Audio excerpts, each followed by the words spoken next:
Hello everyone, welcome once again in Guruji classes. आज हम शिक्षा निर्देशालय राष्ट्रीय राजधानी क्षेत्र दिल्ली का आंकलन कार्यपत्र 5 करेंगे, जो कि 21 अक्टूबर का है, विज्ञान का है, कक्षा छठी का है। तो निम्नलिखित प्रश्नों के आपको सही विकल्प चुनकर उत्तर देने हैं। पुदीना और घास उदाहरण है। तो पुदीना और घास कैसे होते हैं? ये छोटे छोटे पौधे होते हैं, बहुत ही छोटे छोटे। तो बहुत ही छोटे छोटे पौधों को क्या कहते हैं? शाख। तो ये क्या है? शाख है। वृक्ष की डैश मोटा और कठोर होता है। वृक्ष का क्या बहुत ही मोटा सा इस तरह का कुछ और बहुत ही कठोर होता है। तो आप पिक्चर से जान गए होंगे क्या होता है। ये हमारी स्टेम होती है, जिसको हम क्या कहते हैं हिंदी में? जिसको हम हिंदी में क्या कहते हैं? तना कहते हैं। क्या कहते हैं? तना। तो यहाँ पे आपको कौन सा ऑप्शन करेक्ट है? B option.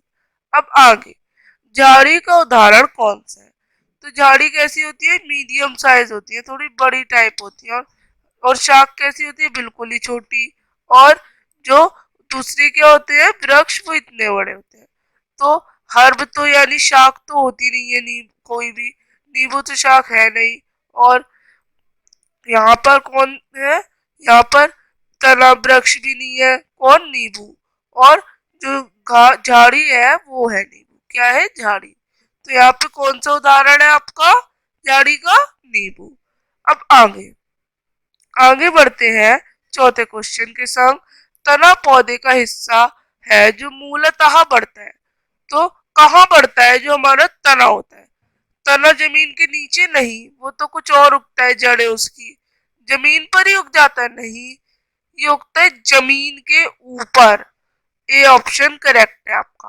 अब आगे, डैश दो पर्व के बीच तने का हिस्सा है। तो दो पर्व के बीच वाले हिस्से का आपको नाम बताना है। तो डैश दो पर्व के बीच तने का हिस्सा है, तो इसे क्या कहेंगे? पर्व संधि दो पर्व के बीच तने का हिस्सा है।